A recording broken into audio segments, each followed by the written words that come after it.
Okay, this video is actually for CHOTA42, one of my subscribers and comment posters.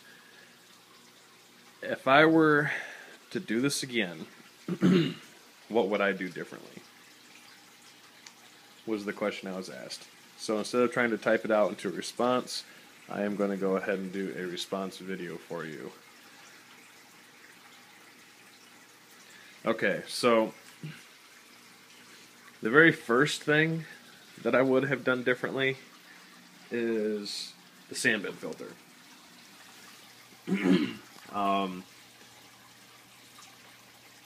The middle pipe is the return pipe, and that return pipe, first off, should basically be cut. No, let me start over at that again. In between the three overflows, in between here and here, though, this is the fail-safe. This one is the fail-safe overflow. So, and this two N1s are the normal overflows. So in between the fail-safe and each normal overflow, I would have put a plexiglass divider, giving the overflow basically its own little compartment to feed water up into here. So I would have done a plexiglass divider from this side to this side, and then raised it up until I hit this. Excuse me. Now, the reason for that is twofold. Reason number one, see all this dead sand? That would be completely eliminated had I have dividers here and the sand was only in this compartment and this compartment. I'd have 100% fluidization of all my sand if I had dividers here and here. The second thing is, right now, when this thing stalls out, what I mean by that is a power outage or something similar, and the sump pump turns off. Currently, you have right around 5 minutes for the sump pump to turn back on before the sand settles. When the sand settles, it's too much for the flow to break up and get fluidizing again. So basically what I'm saying is it clogs the pipes. It's fixable, and I will be fixing it. It's just going to be a quick pain in the ass. However, this middle pipe can't have that at all. So if it were divided down the center here, or down the two centers, I should say, then this pipe wouldn't have any, well, it'd have a little bit of sand because some sand would flow up and come in, but that's no big deal. But this pipe would have a clean chamber, and if the overflow is ever used, it wouldn't be clogged. Right now, if the overflow gets used, it's just going to be clogged by the sand and not really perform anything.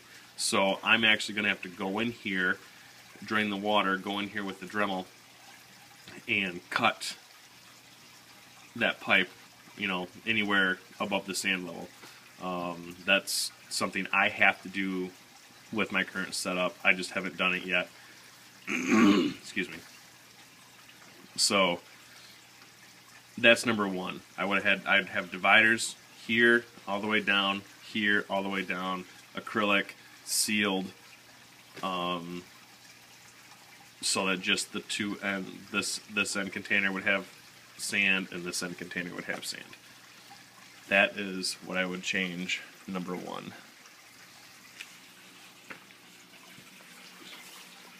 Number two, my waterfall. My waterfall, I did not,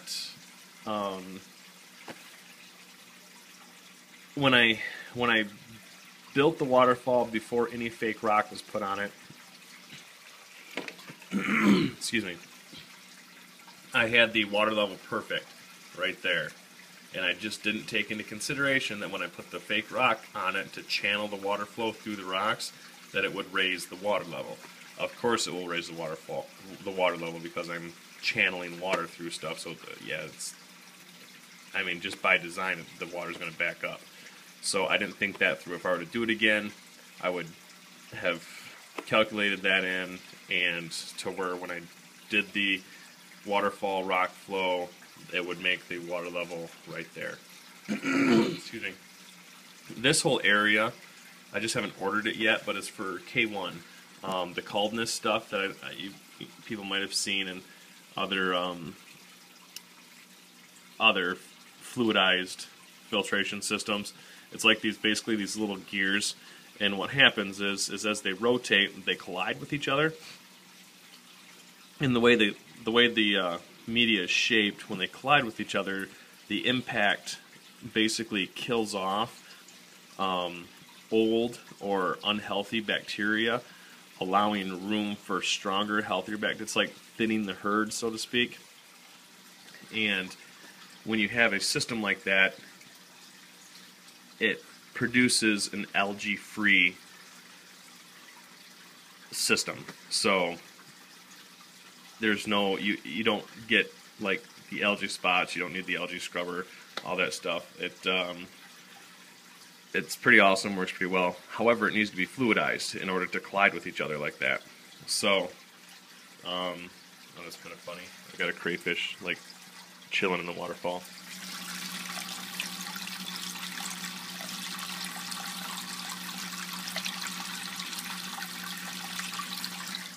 Sorry, just easily distracted, I guess. In order for it to happen, the K1 media has to be fluidized. It has to be rotating, like this is fluidized. And this system that I made here was designed to rotate the media. The water would flow down here, hit this, have a little bit of enough of a jump into the water that you can see it's still kind of got a rotation. You can see the air bubbles doing the water rotation. Okay. However, everything, all the water above this line, when the media floats up to, is going to kill that rotation. I haven't filled it yet to see how bad it's going to be, but I'm actually not looking forward to it because it's supposed to the water's supposed to come down, hit this, and then it just does this. So it comes down, hits, and circles. So when the media can only float to this level, every piece of media that floats up there is getting hit by the water and pushed down. Okay. Now the media can float all the way up to here, so it can kind of sit up here a little bit, and it can stop the other pieces of media and kind of clog up. So that I would have done that differently.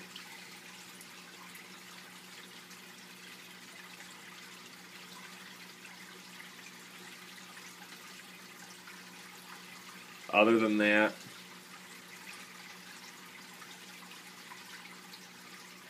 I can't really say there's much I would have changed on this. The system came out pretty well. I wouldn't have done any threaded piping. I would have done all slip. The threading piping actually came out to be more of a headache than it was worth. Trying to get the threads tight, thread upon thread tight. You twist one, and the other one twists. The one you want to twist isn't twisting. The one you don't want to twist is twisting. Just the pieces on here that were slip, I just threw the weld on it, slipped it up in there, and it was good to go. So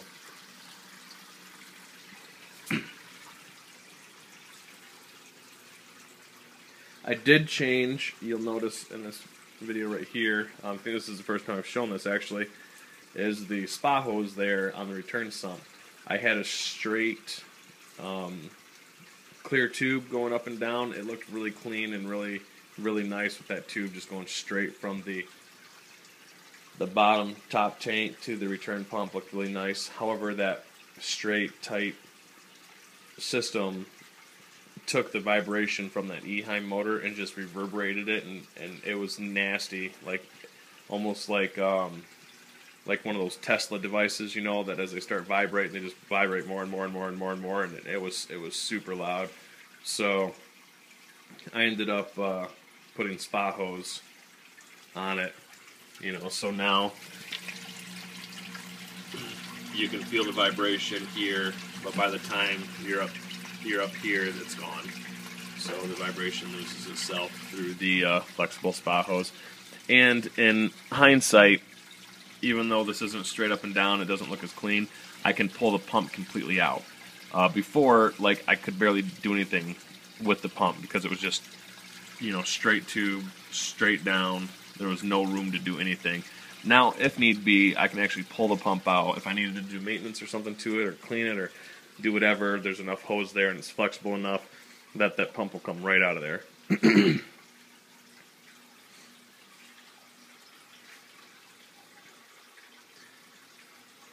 So right now, that is the only issues I have is the main filtration part of this system, which is this side that I'm focused on right now.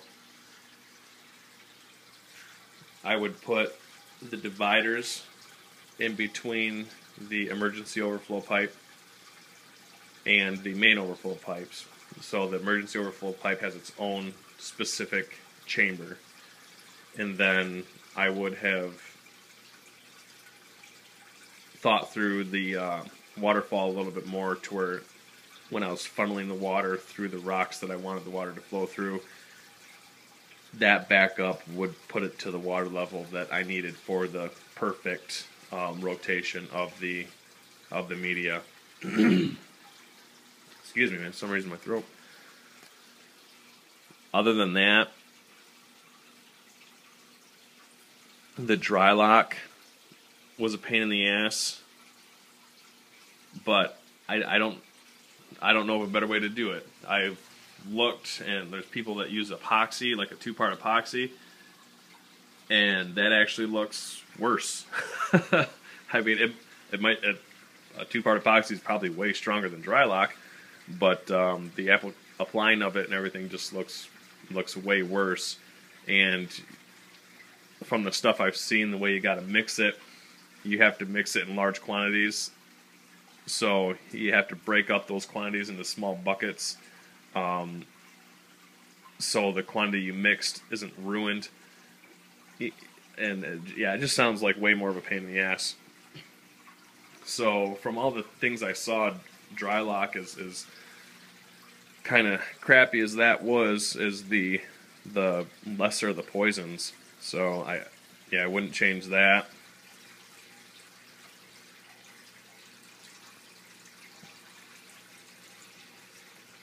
Everything else turned out really well.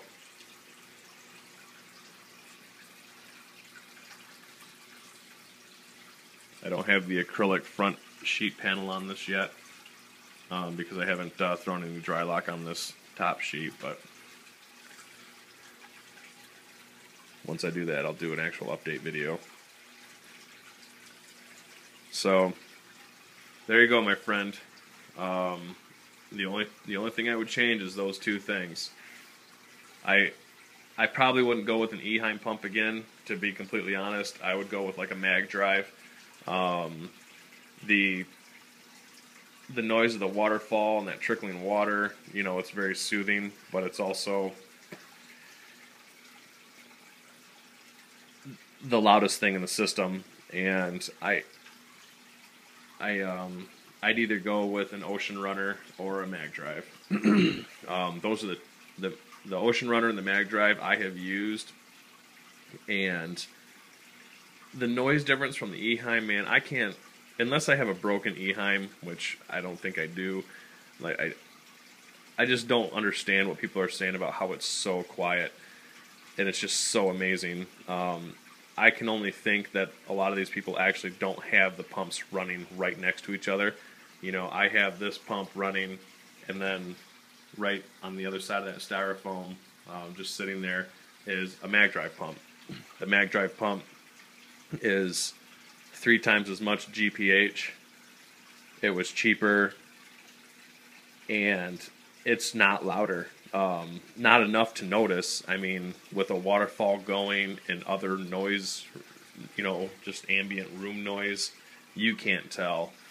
So, the Eheim's supposed to be a nice purchase. It's supposed to be bulletproof and reliable. So on that note, you probably, you can't go wrong. But as far as like saving money, yeah, I'd go with the Mag Drive or an Ocean Runner.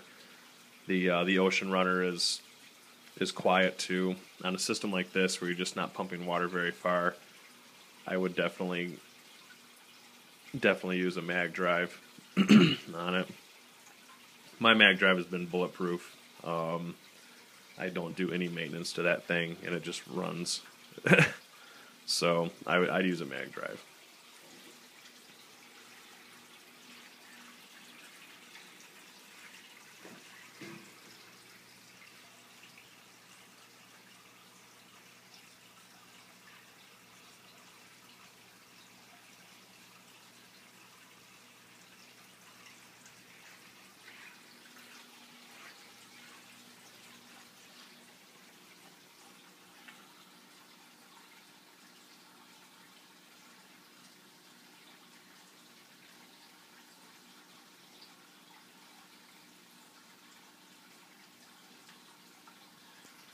Well, my friend, hopefully that answers your question. And, for anybody else that was curious what I would do different, questions for them too, or answers for them too, rather. And if you guys do got any more questions, feel free to comment and ask.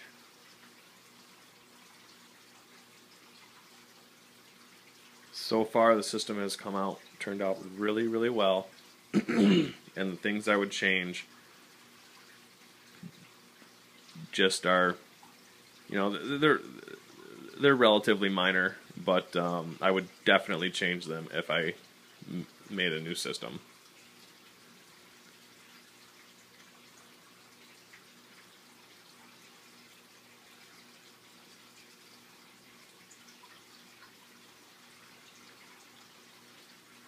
All right, my friends. When I get the top done, I'm going to start putting some fake rock in the turtle basking area and start pouring some dry lock on it. So that'll be the next update you guys will see. And until then, take care, everybody.